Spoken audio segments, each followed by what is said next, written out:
পরিবর্তনের সরকার কি তাহলে প্রাক্তন দমকল মন্ত্রীকে দিয়ে স্বচ্ছতা অভিযান শুরু করলো? কোনো ব্যক্তি আমাদের কাছে গুরুত্বপূর্ণ নয়।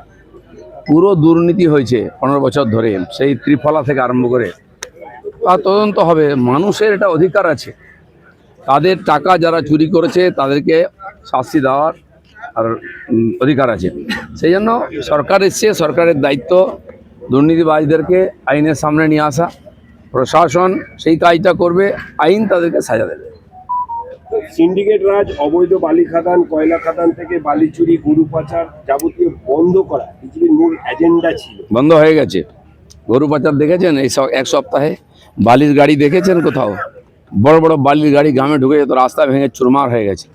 এমএলএরাও কালকে বলছিলেন যে সব বন্ধ হয়ে গেছে, আর পার্মানেন্টলি বন্ধ হবে। যেখানে সেখানে একটা গেট লাগিয়ে দিয়ে রাস্তায় গুন্ডা ট্যাক্স না হতো গাড়িতে, সমস্ত মানুষের কাছ থেকে সব উঠে গেছে।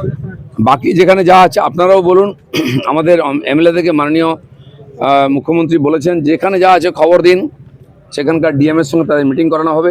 সমস্ত কমপ্লেন জনতাকেও বলছি, আপনারা আপনাদের কমপ্লেন আমাদের এমএলএদের মাধ্যমে জানান, মেল করুন, মাননীয় সিএমের দপ্তরে মেল করুন, সব কিছু সমাধান হবে।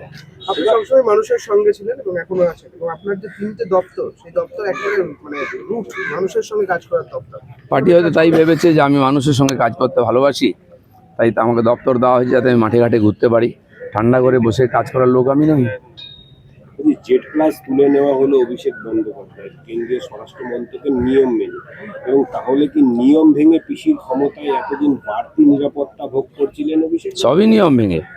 কেন ওখানে জেড প্লাস থাকবে? কেন ওই রাস্তা বন্ধ হবে? আজ ওখানে লোক যাতায়াত করছে খুশি, ওখানে বাস চলতো, বাস বন্ধ করে দেওয়া হয়েছে একাধিক, সেগুলোও চালু হবে। সাধারণ মানুষ সবাই কমন ম্যান, আর ওদের শত শত নেতার বাড়িতে পুলিশ পাহারা দেয়। কেন? কালো টাকা পাহারা দেবে পুলিশ? সাধারণ মানুষের সুরক্ষা নেই। এগুলো সব বন্ধ হবে।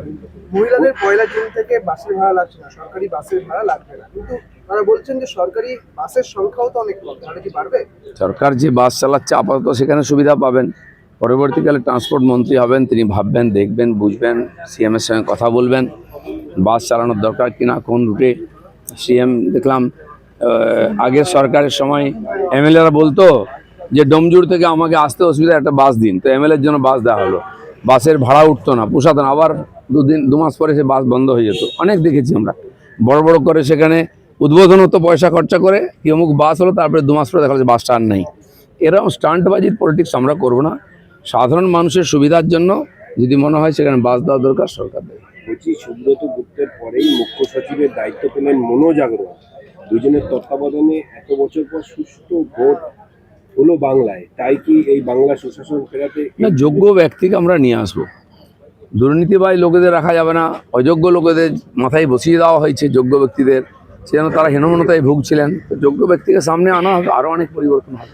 বাড়ির মধ্যে আবার সুড়ঙ্গ, বহুমূল্য আসবাবপত্র। হাওড়ার যে অরূপ রায়, তার ঘনিষ্ঠ তৃণমূল নেতা শামীম আহমেদের বাড়িতে 15 বছরের লুটে তাহলে সুড়ঙ্গের ভেতর সঞ্চয় করছে। শিবপুর থানার পুলিশ গেছে। সুড়ঙ্গ দেখবেন, গুহা দেখবেন, ঘরের মধ্যে আলমারি দেখবেন, টাকা ভর্তি, এগুলো সব বেরোবে আস্তে আস্তে। এখনও সরাবার চেষ্টা করছে কেউ কেউ, সে সুযোগ দেওয়া হবে না কাউ।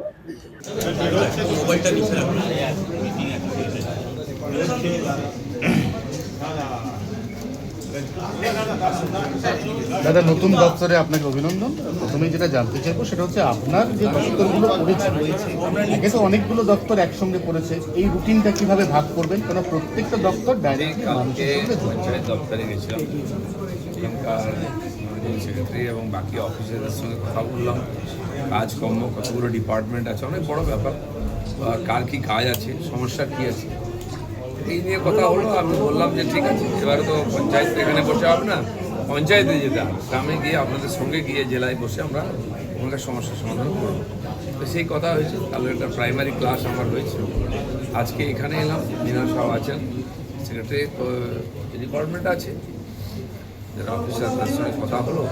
একটা প্রাথমিক কাজকর্ম এখতিয়ার কতটা কী করেন, ট্রেনিং ইত্যাদি কথা হলো।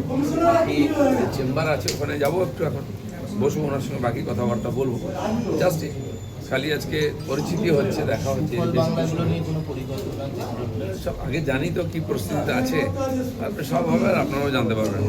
সচিবরা সরকারের ক্ষেত্রে আমরা অনেক সময় দেখেছি অভিযোগ এসেছে বিভিন্ন মহল থেকে, কৃষকেরা ন্যায্য মূল্যের তাদের যে দাবি অধিকার তা পায় না। আপনি এখন এই মন্ত্রিসভার প্রতিনিধিত্বের দায়িত্বে কালকে এটা সেটা কিভাবে এমএসপি নিয়ে আমাদের চিফ মিনিস্টার বলে দিয়েছেন যে সমস্ত কিছু নিয়ে রিভিউ হচ্ছে, ভাবা হচ্ছে, কৃষকরা যাতে সম্পূর্ণ তার মূল্য পায় সেটার চেষ্টা আমরা করি। এখন প্রাথমিক স্টেজে আছে, এখন মন্ত্রী ইত্যাদি দপ্তর ভাগ হয়নি। তবে আলুর ব্যাপারটা নিয়ে আমরা খানিকটা ডিসকাশন করলাম, কত ক্যাপাসিটি আলুর আমরা রাখি, এবারে বেশি আছে, ফলন বেশি হয়েছে। হিমঘরগুলো আমাদের আন্ডারে আছে 500 কত হিমঘর, 517 তো তাতে আলু সাফিসিয়েন্ট আছে, 75 লাখ মেট্রিক টনের বেশি আছে। আর সেটা আমরা যাতে অন্য রাজ্যে আলু পাঠানো যায় সেটাও সিএম কাল বলেছেন যে সারা ভারতবর্ষে আলু পাঠানো যাতে আমাদের কৃষকরা ব্যবসায়ীরা লাভ করতে পারে, নষ্ট যাতে না হয়, আলুর বস্তা ফেলে দেওয়া হয়, আলুর দাম নেই বস্তার দাম পাওয়া যায়। সেই পরিস্থিতিতে যদি ধরে নিয়ে আসা যায়, তারা 2 টাকা কিলো করে আলু বিক্রি করে, সেটা যদি না হয় প্রতিদিন বিক্রি করে, আলু সাইড করে, তার পরিবর্তনে যদি আমরা ভাববো করে চিন্তা ভাবনা করে রাস্তা দাদা একটাই প্রশ্ন, দাম বাধা ডিস্ট্রেসের বা অভাবী বিক্রি আটকাতে কোনো দাম বাধা এখনো কিছু আমি তো শুনিনি, এখন শুনি কথা বলি, এনাদের যে এক্সপিরিয়েন্স আছে সেটার সঙ্গে কথা বলে জানাবো। দাদা আমার প্রশ্ন ছিল যে সচিবরা আপনাদের ফাইলটা রেডি করে দেবেন, ব্রিফ করে দেবেন আপনাকে, সই সাবুতগুলো আপনার কি করতে হবে। এক্ষেত্রে আপনি কি এক সপ্তাহের যে 6টা দিন, আপনি কি দিন ভাগ করে করে এই 3টে দপ্তরে বসার কথা ভাবছেন? কাজ যেখানে বেশি হবে সেখানে বেশি সময় দিতে হবে। নিঃসন্দেহে সব জায়গায় যাব, সব অফিসে গিয়ে সবার সঙ্গে কথা বলবো। অন্য একটা বিষয় বলি, সুজিত বোসকে অ্যারেস্ট করেছে